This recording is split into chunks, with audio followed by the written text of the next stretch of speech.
जय हिंद। देखिए 3 जनवरी के दिन अमेरिका ने वेनेजुएला पर आक्रमण करके और महज कुछ घंटों में इसके राष्ट्रपति भवन से इसके राष्ट्रपति निकोलस मादुरो को उठा के लेके चला गया और अभी निकोलस मादुरो अमेरिका के एक जेल में है। इनके ऊपर आरोप है कि ये वेनेजुएला के रास्ते और मैक्सिको के रास्ते वेनेजुएला होते हुए और यहाँ पर ड्रग्स सप्लाई करते थे। हालांकि ये बहाना है, अमेरिका में ड्रग्स जो आता है वो मैक्सिको से आता है, न कि वेनेजुएला से आता है। ये चुपचाप एक बहाना है। और दूसरा, अमेरिका में जो ड्रग्स है ये अमेरिका के कल्चर की वजह से, वहां पूरा दिन भर दारू गांजा सिगरेट पी के पीते रहते हैं। वहां तो बेटी बाप से पूछती है, father do you have any drink और वाइन। उसका बाप माई बैठ के शराब पी रहा है सर, तो उसमें ड्रग्स काहे नहीं पिएगा सर। तो ये तो अमेरिका का एक बहाना है। एक्चुअल में दुनिया में सबसे ज्यादा ऑयल रिजर्व वेनेजुएला का है, लेकिन इसका ऑयल जो होता है वो थोड़ा सा अशुद्धि उसमें ज्यादा, इसलिए इसको निकालना थोड़ा महंगा पड़ता है। तो अमेरिका की नजर इस ऑयल पे है और यहाँ लिथियम का बहुत बड़ा भंडार पाया गया और सोना का बड़ा भंडार पाया गया। तो एक्चुअल अमेरिका इन भंडार पर कब्जा करना चाहता है और बहाना लगा देता है कि अमेरिका में ये ड्रग्स सप्लाई करता है, इसलिए वो इसके राष्ट्रपति को उठा के लाया गया है। और 2020 से जब लॉकडाउन चल रहा था उसी समय से अमेरिका राष्ट्रपति को उठाना चाहता था और यहां पर उसने बड़ा अच्छा गेम खेला। निकोलस मादुरो के ही सेनापति, उप सेनापति को इसने मिला लिया और उसने ऑफर दिया कि तुम्हें करोड़ों रुपए दिए जाएंगे, अमेरिका में बस जाओगे, नया पासपोर्ट, नया नाम सब दे दिया जाएगा। उसका अलग नाम दे दिया गया कार्डिनल। अब बाद में ये भी नाम को वो लोग क्या कर देंगे, चेंज कर देंगे। और यही वो व्यक्ति है जो हर एक जानकारी बताते गया। निकोलस मादुरो कितने बजे उठते हैं, कितने गार्ड रहते हैं, रात के समय कौन सा रास्ता होता है, हेलीकॉप्टर कहाँ लैंड करेगा, स्केप रास्ता क्या है, इमरजेंसी में राष्ट्रपति किधर भागेंगे, राष्ट्रपति जिस कमरे में रहते हैं उसकी दीवारें कैसी हैं, दरवाजा कितना मोटा है, किधर खिड़की है या नहीं, A to Z लेआउट। वही ये कार्डेनियल नाम का ये बदला हुआ नाम है, उसी का उप सेनापति ने उसे अमेरिका के CIA एजेंसी को मुहैया कराया था। इस आधार पर बहुत लंबे समय से प्लानिंग चल रही थी और इस प्लानिंग में लगभग 150 जहाजों ने भाग लिया। और 150 जो जहाज है, एयरक्राफ्ट है, अलग अलग टाइप के जहाज है और अलग अलग शहर से उड़ान भरे हैं और सब के सब वेनेजुएला पहुंचे हैं। और सबसे बड़ी बात यह है कि इनके पहुंचने का टाइमिंग एक है, भले उड़ने का टाइम कुछ भी हो, इनके पहुंचने का टाइम एक है। वेनेजुएला को ये लोग संभलने का मौका नहीं दिए और समझते हैं कौन कौन सा इसमें यूज हुआ है। तो जो सबसे पहले वेनेजुएला में एंट्री मारा था, RQ सेंटेलियन नामक ड्रोन एंट्री मारा था। ये 50,000 फीट की ऊंचाई पर उड़ता है और ये स्टील्थ ड्रोन है। इसे इतनी बेहतरीन फोटो लेता है, हर जगह की पूरी प्रॉपर फोटो ले लिया। स्टील्थ है तो ये पकड़ में भी नहीं आया। अब इसके बाद अगला नंबर आता है F-35 का। F-35 रडार में नहीं दिखता है दुश्मन के और इसी का फायदा उठा के वो वेनेजुएला के अंदर प्रवेश कर गया। और जब ये वेनेजुएला में प्रवेश किया, अलग अलग जहाजों से, कोई एयरक्राफ्ट कैरियर से उड़ान भरा है, कोई प्यूर्टो रिको के सैन्य अड्डा से भरा है, कोई यहाँ से अलग अलग जगहों से भरा है। तो इसे वेनेजुएला देख नहीं पाई क्योंकि ये स्टील्थ रडार है। और ये क्या किया, वेनेजुएला के रडार पे फेक सिग्नल भेजना चालू किया। तो वेनेजुएला के रडार कंफ्यूज हो गए कि अचानक से इतने जहाज कैसे आ गए। ये इसका इलेक्ट्रॉनिक वॉरफेयर का तरीका है। अब इसके पीछे चला गया ग्लाउरर। ग्लाउरर जहाज जो है ये बहुत खतरनाक है, ये इलेक्ट्रॉनिक वॉरफेयर के काम में आता है। ग्लाउरर जहाज की खासियत क्या है, ये फेक सिग्नल रडार पे भेज दिया। जब से फेक सिग्नल रडार पे भेजा तो जो वेनेजुएला के रडार थे वो काम उतना अच्छा से नहीं करने लगे। अब यहां वेनेजुएला ने एक गलती कर दिया, उसने इन रडार की फ्रीक्वेंसी बढ़ा दी देखने के लिए कि कौन क्या प्रॉब्लम आ गया। हाई पावर फ्रीक्वेंसी दिया और जैसे फ्रीक्वेंसी बढ़ाया गया तो वो तुरंत यही चाह रहा था ग्राउलर जहाज, इसके अंदर एक सेंसर लगा हुआ है, वो हाई फ्रीक्वेंसी को देखकर AGM मिसाइल मार देगा। और ये AGM मिसाइल जो होती है रडार किलर मिसाइल कहा जाता है, जहां से हाई फ्रीक्वेंसी आती है वहीं चली जाती है। 9 सेकंड के अंदर 12 रडार उड़ा दिया। वेनेजुएला का आसमान अंधा हो गया। अब पूरा मैदान खाली था। ये रडार YJ रडार थे जो चाइना से आए थे। अब वेनेजुएला के ऊपर कोई जहाज जाएगी, वेनेजुएला को कुछ पता चलने वाला नहीं है। अब यहां अमेरिका से उड़ान भर के इसके ऊपर पहुंच जाता है B-52। ये सेकेंड वर्ल्ड वॉर के समय भी बम गिराया था, इसमें 8 इंजन लगे होते हैं और ये कारपेट बम्बिंग की तरह होता है। तो जो उसका जहां से ये डर था कि वेनेजुएला यहां से अटैक कर सकता है, वहां इतना हैवीली बम्बार्डमेंट कर दिया कि पूरी वेनेजुएला में जो उसकी मिलिट्री एस्टेब्लिशमेंट थी वहां अफरा तफरी मच गया। अब वेनेजुएला के आंतरिक भाग पर हमला भी करना जरूरी था जहां से रिजिलियंस आ सकता था। उसके लिए B-1 लेंसर का यूज हुआ। ये लेंसर जहाज जो होती है ये बड़ा, इसका बनावट ऐसा है कि ये जब दुश्मन के एरिया में घुसता है तो फट से चला जाता है, अंदर प्रवेश कर जाता है। तो जब ये इसे तेज उड़ना रहता है तो अपने विंग्स को ये हल्का मोड़ लेता है और तेज उड़ जाता है। लेकिन जब इसे बम गिराना होता है तो विंग्स को खोल लेता है, क्योंकि जब जितना चौड़ा विंग्स रहेगा धीमा उड़ना आसानी होगा। तो B-52 पहले पूरा बम गिरा दिया, उसके बाद ये विंग्स मोड़ के तेजी से वेनेजुएला के अंदर प्रवेश किया और अंदर प्रवेश करने के बाद ये अपने विंग्स को फैला दिया और धीरे धीरे उड़ते हुए टारगेटेड टारगेट के ऊपर बम्बार्डमेंट करना चालू कर दिया। इसके पीछे अब आते हैं असली जो इसमें कमांडो भाग लिए थे, डेल्टा फोर्स वाले। डेल्टा फोर्स जिस हेलीकॉप्टर से सबसे पहले एंट्री करते हैं वो हेलीकॉप्टर का नाम है नाइट स्टॉलर। नाइट स्टॉकर जो जहाज होते हैं, इनमें आगे एक गनर बैठा होता है जो आगे से आ रहे दुश्मन को मारता है, दो कमांडो इस साइड से, दो कमांडो इस साइड से, यानी हर डायरेक्शन से कमांडो इस पे बैठे रहते हैं। अब कहीं से भी अगर कोई दुश्मन का स्नाइपर खड़ा है, कहीं कमांडो है, कहीं मिलिट्री है, उसको ये लोग अंधाधुन मारते हुए आगे बढ़ गए। ये नाइट स्टॉकर। नाइट स्टॉकर के पीछे आता है सी हॉक। सी हॉक की खासियत क्या है, इसके आगे गनमैन बैठे होते हैं, वो अगर कोई बचा हुआ है उसको मार देंगे, और पीछे इनके खाली जगह होता है जहां पे ये कमांडो ड्रॉप भी कर सकते हैं। तो ये हमला भी करेगा और ड्रॉप भी कर देगा, ये दोनों का काम कर देगा। तो आगे नाइट स्टॉकर गया, पूरा साफ कर दिया, जो बचे हुए उसे सी हॉक साफ कर दिया। अब उसके पीछे आते हैं चिनूक। चिनूक हमला करने के लिए नहीं आया था, इसमें ज्यादा से ज्यादा सैनिक बैठ जाते हैं, ये गया था ड्रॉप करने के लिए। इसमें बीच से भी कोई सैनिक निकल सकता है और साइड से भी। और अगर मादुरो अगर मान के चलिए लेट जाते या कहते कि हम नहीं जाएंगे, या उन्हें चोट लग जाता, कंटेनर में टांग के ले जाता सब, लेकिन उनको लेके जरूर जाता सब। अब तक आधे कमांडो वेनेजुएला के अंदर प्रवेश कर गए थे। इधर नौसेना बेस से वेनेजुएला की ओर और जहां और कमांडो की सप्लाई करने के लिए फास्ट हेलीकॉप्टर ऑस्प्रे का यूज किया गया। यह हेलीकॉप्टर और जहाज का मिश्रण है। जब ये उड़ान भरता है तो इसके विंग्स ऊपर होते हैं, और जब हाइट ले लेता है तो धीरे धीरे इसके विंग्स जो होते हैं आगे आना चालू करते हैं। इसके विंग्स ये फोल्ड होकर आगे आना चालू करते हैं, और धीरे धीरे ये आगे चले आते हैं, और ये उड़ता फिरता विमान हो जाता है। तो ये उड़ता हेलीकॉप्टर की तरह आ जाता है। तो जो बैकअप में जो आधे कमांडो थे उन्हें फास्ट लेके अंदर आए सब, ताकि वेनेजुएला पे ज्यादा से ज्यादा कार्रवाई किया जा सके। और वेनेजुएला का और कोई रडार काम तो नहीं कर रहा है, कहीं इससे कहीं पड़ोस से कोई मदद तो नहीं मिल रही है। तो अमेरिका के जो जहाज अंदर गए थे उन्हें भी रास्ता दिखाने के लिए कोई रडार होना चाहिए कि नहीं चाहिए। आखिर वो कहां से रास्ता देखेंगे, तो उनको लिए उड़ता फिरता रडार भेजा गया जिसकी क्षमता 400 किलोमीटर थी। इसे हम लोग हॉक आई बोलते हैं। हॉक आई ये यूएसएस जिराल्ड R4 पर ये खड़ा था। यहां से उड़ान भर के ये वेनेजुएला के ऊपर उड़ने लगा, और ये वेनेजुएला के ऊपर उड़ते हुए उड़ता फिरता ये कमांड सेंटर हो गया, सारे जहाजों को कोऑर्डिनेट करने लगा। और वेनेजुएला के ऊपर ये 3 रडार ऑटोमेटिक अमेरिका उड़ता चलता फिरता रडार ले आके रख दिया। और जिराल्ड R4 कैरेबियन सागर में अपना लंगर डाले हुआ था, ताकि कोई दुश्मन का जहाज या कोई चाइना या रसिया कोई बैक सपोर्ट इसे न दे दे। यदि वेनेजुएला की नेवी अगर हरकत में आती है, तो वेनेजुएला अगर पनडुब्बियों को पानी में रखता है, तो पनडुब्बी बड़े खतरनाक होते हैं, इन्हें साइलेंट किलर कहा जाता है। तो पनडुब्बियों को मारने के लिए अमेरिका के पास बोइंग का बनाया हुआ P-8I पोसाइडन जहाज है। ये जहाज में देखिएगा एक भी खिड़की वगैरह नहीं है, इसके अंदर बहुत सारे सेंसर लगे हुए हैं नीचे की ओर, और इसके अंदर पूरा कमांड एंड कंट्रोल सिस्टम है। अगर कोई भी पनडुब्बी देख लेगा तो ये ऊपर से ही मिसाइल गिरा देगा। पानी के अंदर चलने वाली मिसाइलों को टारपीडो कहते हैं। ये वेनेजुएला के नौसेना को ध्वस्त करने के लिए इसे लगाया गया था। ये भी ऊपर से कमांड कर रहा था, एक और सी हॉक कर रहा था, हॉकाई, और ऊपर से ये अपना पोसाइडन जहाज उसकी निगरानी कर रहा था। और वेनेजुएला के सामने पूरी की पूरी अमेरिका ने नौसेना का बेड़ा खड़ा कर दिया था। ये फुल फ्लेजेड वार के लिए रेडी थे कि अगर वेनेजुएला की ओर से कोई एक्शन लिया जाता है तो यहां जितने जहाज हैं रेडी टू मूव है, सब में कॉकपिट में पायलट बैठे हुए हैं, सब उसकी नेवी खड़ी हुई है, पीछे उसके प्यूर्टो रिको, फ्लोरिडा और अन्य एयरबेस पे पूरी की पूरी मिलिट्री तैनात थी। हर जहाज में कॉकपिट में जहाज में पायलट रेडी थे कि अगर वेनेजुएला की ओर से कोई अटैक आता है तो इतना तेजी से ये हमला करेंगे कि पूरी स्टेब्लिशमेंट खत्म हो जाएगी। वेनेजुएला को ये लोग संभलने का मौका नहीं देते। और जब ये पूरी की पूरी अंदर प्रवेश कर गए सब, तब असली खेल चालू होता है। पूरे वेनेजुएला को आइसोलेट कर दिया जाता है और वेनेजुएला पे होता है अब साइबर अटैक। साइबर अटैक जब होता है तो वेनेजुएला में जो पावर सप्लाई की जाती है और जो पावर ग्रिड होती है, इसमें भी तो कंप्यूटर लगा है, और वो कंप्यूटर या तो माइक्रोसॉफ्ट का होगा या तो मैकबुक का होगा। उस कंप्यूटर पे अपडेट के नाम पे पहले ही एक मॉलवेयर भेज दिया गया था, वायरस भेज दिया गया था, जो एक्टिवेट करके पूरी लाइट सिस्टम को ही, मेन पावर को ही सप्लाई काट देता है, पावर ग्रिड से ही काट देता है। अब ये लोग कंप्यूटर से ऑन करते रहते हैं, कंप्यूटर में ऑन नहीं होता है, कंप्यूटर ही ऑन नहीं होता है। और चलो गूगल, माइक्रोसॉफ्ट, लैपटॉप, ये लोग का बार बार समझाते हैं कि अपना जब तक नहीं होगा तब तक दिक्कत होगा।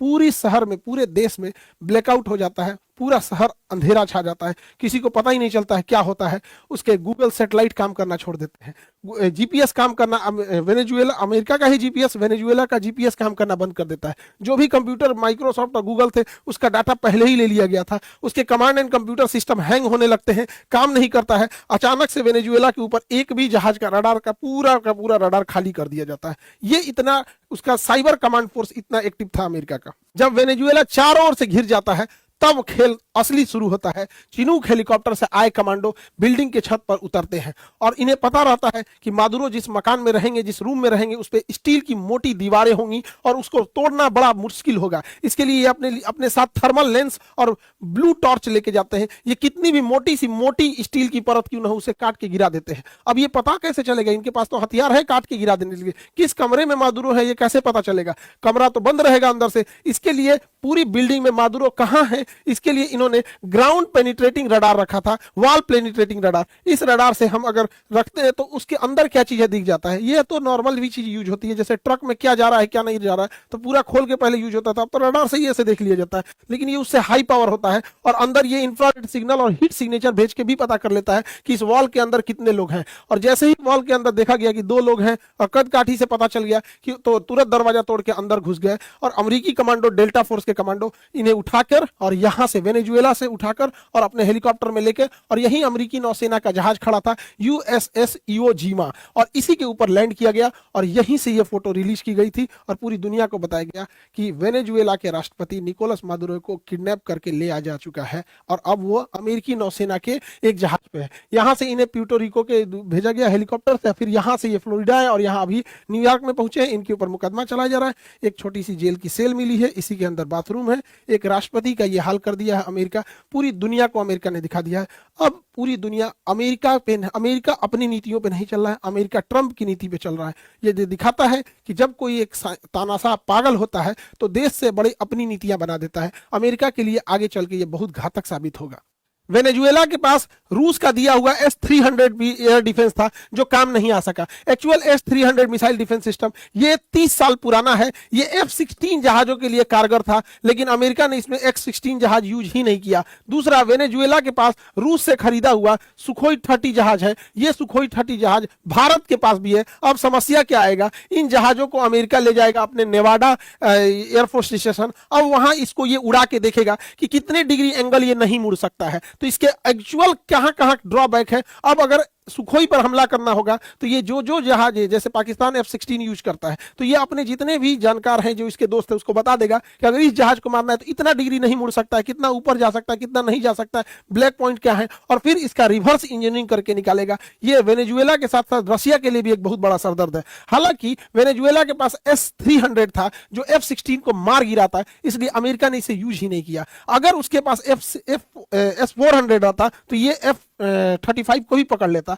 लेकिन उसके पास ये नहीं था, इसलिए अमेरिका यूज कर रहा है और कह रहा है देखो मैंने तुम्हारा पूरा एयर डिफेंस सिस्टम ध्वस्त कर दिया। अरे भैया, तुम F-35 लेके काहे नहीं घुस गए रूस में? और तुम्हारा जब केरल में खराब हुआ था F-35, काहे नहीं चले आए? S-400 का रडार F-35 को लॉक कर सकता है, ऐसा नहीं है। तो ये तो नॉर्मल देश को, और दुनिया का इतना बड़ा सुपर पावर बैकअप में रखा है नाटो, तो कोई भी देश उतना आगे जा सकता है। और हमारे देश को इतना ह्यूमिलिएट किया ये इंसान, पागल हो गया है ये।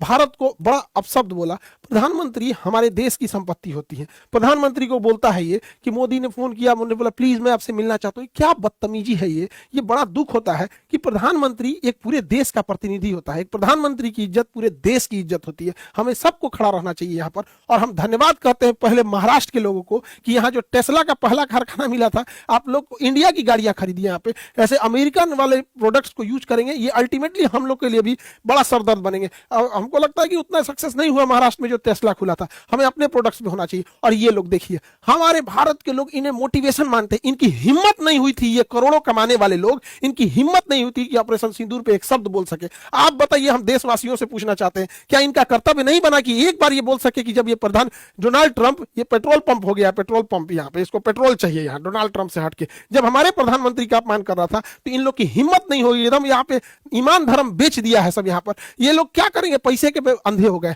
और हमारे देश के लोग कहते हैं कि ये बहुत आगे निकल गए, किसी काम के नहीं। कोई गूगल संभाल रहा है, कोई माइक्रोसॉफ्ट संभाल रहा है, कोई कुछ संभाल रहा है, और एक शब्द नहीं बोला जाता है इन लोगों से अपने देश के प्रति। वही देखिए यहूदियों को इजराइल के ऊपर जो गजा से हमला हुआ था, तो गजा कोई बहुत बड़ा देश नहीं था, उसके बाद अपनी आर्मी है, एयरफोर्स है, नेवी, कुछ भी नहीं है, और इजराइल इतना शक्तिशाली, बावजूद इसके पूरे यहूदियों ने एक साथ एकजुटता दिखाई। और इन लोगों के ऊपर एक बार आप जरूर सोचिएगा, क्या इन लोगों को बोलना चाहिए कि नहीं बोलना चाहिए? ये हमारे देश का अपमान है, प्रधानमंत्री का अपमान है। प्रधानमंत्री देश का प्रतिनिधि होता है। अमेरिका जिस तरह बेलगाम हो गया है, वो अगला निशाना बनाएगा ग्रीनलैंड को, इधर लेगा क्यूबा को, और यहाँ ईरान पे भी अटैक कर सकता है, क्योंकि अब अमेरिका को रोकने वाला कोई नहीं है। हाल ही में अमेरिका ने यहाँ पर रूस का एक पानी वाली टैंकर को, जहाज को, पेट्रोल टैंकर को भी अपने अंडर में ले लिया, सीज कर लिया, जबकि रशियन पनडुब्बियां इसकी सुरक्षा दे रही थी। लेकिन अमेरिका इतना मन बढ़ गया, किसी से नहीं डर रहा। अब इस घटना के बाद चाइना ताइवान पे कब्जा करने के लिए लीगली वो सेटिस्फाई हो चुका है। अब वो इस ताइवान को कब्जा करेगा, और ताइवान को कब्जा करने के बाद वो सिलिकॉन पर कब्जा कर लेगा,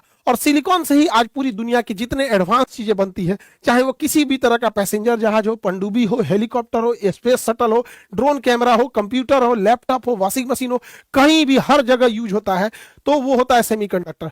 अमेरिका पेट्रोल पे कब्जा करो, चाइना सेमीकंडक्टर पे कब्जा करने जा रहा है। चाइना तो बदला ले लेता है। यहाँ पर अमेरिका ने जो वेनेजुएला के साथ किया, वो भारत के साथ कर सकता है कि नहीं? तो ये भारत के साथ नहीं कर सकता। उसके लिए 3 लोगों का धन्यवाद देना चाहिए। 1974 में स्माइलिंग बुद्धा नाम से इंदिरा गांधी ने परमाणु परीक्षण कर दिया और मिसाइल प्रोग्राम और परमाणु प्रोग्राम को आगे रखा। वो उतना सक्सेस नहीं था और परमाणु बम बन के तैयार था। जरूरत था तो हमारे वैज्ञानिकों को और दृढ़ राजनीतिक शक्ति की। फिर 1998 में अटल बिहारी वाजपेयी और एपीजे अब्दुल कलाम की जोड़ी ने परमाणु परीक्षण कर दिया। ये 3 लोगों का नाम परमाणु परीक्षण के लिए याद रखेंगे कि आज भी अगर हमारे ऊपर कोई इस तरह से हमला करेगा तो हम लोग भी जवाब में ये परमाणु बम देंगे और बढ़िया से उनको जवाब दे दिया जाएगा। तो ये जरूरी है। हर देवता को देखिएगा, उनके पास एक हाथ आप देखेंगे करुणा के लिए, आशीर्वाद के लिए रखे रहेंगे, और सबके पास अपना शस्त्र है। किसी के पास भाला है, किसी के पास त्रिशूल है, किसी के पास गदा है, सबके पास। इसका मतलब ये है कि करुणा बनाए रखिए, लेकिन रखिए अगर कोई बदतमीजी करेगा तो धो देना है। अमेरिका किसी भी देश को मारने से पहले उसने कई नीतियां अपनाता है। आप देखिएगा,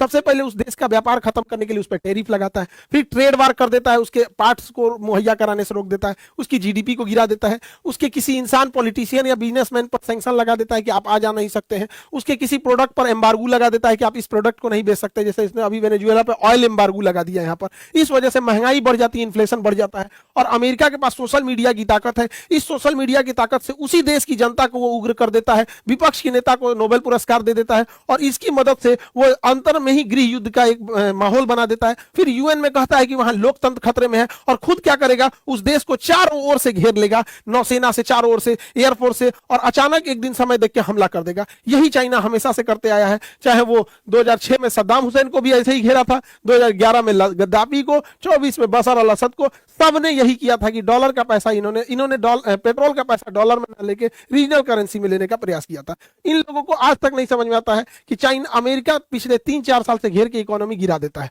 अमेरिका को अगर कोई अच्छा से जवाब दे सकता है तो किम जोंग। अमेरिका जब भी इसके बारे में कुछ भी बोलता है, अभी कल तो 2-4 गो हाइपरसोनिक मिसाइल मारा है, इसका सीधा कहना है अगर अमेरिका कोई एक्शन हमारे ऊपर लेगा, घेराबंदी चालू होगा, तो सबसे पहले जापान को मुंगा देंगे और साउथ कोरिया को मार देंगे। ये दोनों बहुत डेवलप है। ये कहता हम क्या किए, कहा वो सब हम नहीं जानते हैं, हम तुमको मार के खत्म कर देंगे, परमाणु बम पहले इन्हीं पे मारेंगे। अब ये लोग कहते हैं कि भैया तुम दूर ही रहो, क्योंकि इन दोनों ने अमेरिका का साथ भी देते हैं। तो ये एक तरह से बढ़िया काम करता है अमेरिका के लिए। आप देखें किस तरह से टेक्नोलॉजी किसी देश को पंगु बना देती है। अगर हम टेक्नोलॉजी अपना नहीं रखेंगे तो आज के परिदृश्य में युद्ध में बहुत दिक्कत हो जाएगा। आज से 6 महीना पहले हम एक बात बोले थे कि हमारा अपना सोशल मीडिया नहीं है, हमारा अपना गूगल नहीं है, हमारा यूपीआई गूगल इस सबको बंद कर देगा, गूगल चाहे तो घुटना पे ला देगा। तो बहुत आदमी गुस्सिया गए थे कि सर ऐसे कैसे कर दिए, भारत इतना कमजोर है कि गूगल घुटना पे ला जाएगा। एगो इंडिगो ला दिया था घुटना पे, एगो इंडिगो जहाज। सोशल मीडिया हम लोग का नहीं है। सोचिए, ये प्रधानमंत्री का जो जहाज है हम लोग के पास, अपना प्रधानमंत्री राष्ट्रपति का जो जहाज है, नहीं, बोइंग अमेरिका का है। अगर वो चाह देगा सॉफ्टवेयर रोकने के लिए तो उड़ान भरने से रोक देगा। तो ये जरूरत है हम लोग को, देश को, कि हमें अपना सॉफ्टवेयर, आज अब कोई कंप्यूटर लीजिए, माइक्रोसॉफ्ट का होगा, मैकबुक का होगा, कोई सोशल मीडिया है, ये सारा का सारा सोशल मीडिया वगैरह अमेरिका से कंट्रोल किया जा रहा है। तो भारत को जरूरत है चाइना की तरह आत्मनिर्भर बनने की, ताकि हम भी अपनी चीजों को कंट्रोल कर सके। वरना इस तरह से लचर व्यवस्था रहेगी और हम लोग इस तरह से रहेंगे तो कहीं ना कहीं ये दुश्मन के लिए बहुत फायदा हो जाएगा। यही बात हम पहले भी समझा रहे थे कि अगर गूगल चाहे तो हमारे किसी चीज को रोक सकता है, क्योंकि उसके पास टेक्नोलॉजी और पावर इतना है। आप जीता जागता एग्जांपल वेनेजुएला पे देख लीजिए। आज से 6 महीना पहले कई आदमी, डिजिटल जोम्बी है सब, कुछ देखिएगा यूट्यूब पे कुछ जोम्बी है सब। आप कोई अच्छा सलाह दीजिएगा देश प्रेम में ना, तो वो सब राजनीति प्रेमी है सब, ऐसे नहीं हो सकता है। अरे भैया, टेक्नोलॉजी उसकी रहेगी, वो कभी भी यूज कर सकता है। एक अपडेट के नाम पे कोई सॉफ्टवेयर भेजेगा, उसके अंदर क्या मालवेयर भेज दिया, क्या वायरस भेज दिया, कुछ नहीं बुझाता है। इसलिए जितना जल्दी हो समझ जाना है, उतना ही अच्छा ही है। देखिए, आज जैसे 2026 1926 में अमेरिका ने वेनेजुएला पर हमला करके वहां के राष्ट्रपति को उठा ले गया। ऐसे ही 1980 के दशक में अमेरिका ने 1979 में ईरान में भी पूरा हेलीकॉप्टर लेके घुस गया था और ईरान की एम्बेसी पे ईरान ने उसके लोगों को किडनैप कर रखा था। तो अमेरिका हेलीकॉप्टर लेके घुस गया और ईरान को ले के चला आया था, लेकिन आंधी उड़ गया ईरान में और उसका कुल हेलीकॉप्टर ढह गया, नीचे गिर गया और अमेरिका का यह प्लान फेल हो गया। और अगर आप कहेंगे तो इस पे भी एक वीडियो बनाएंगे कैसे ईरान पर अमेरिका ने किया था। ईरान अमेरिका में इतनी बेहतरीन दोस्ती थी, वैसे ही दोस्ती थी जैसे अमेरिका और वेनेजुएला में। अमेरिका और वेनेजुएला में बहुत अच्छी दोस्ती थी, अमेरिका ने भी उसे हथियार दिया था और ईरान से भी दुश्मनी हो गई, वेनेजुएला से भी दुश्मनी हो गई और अगला नंबर संभवतः ईरान का है।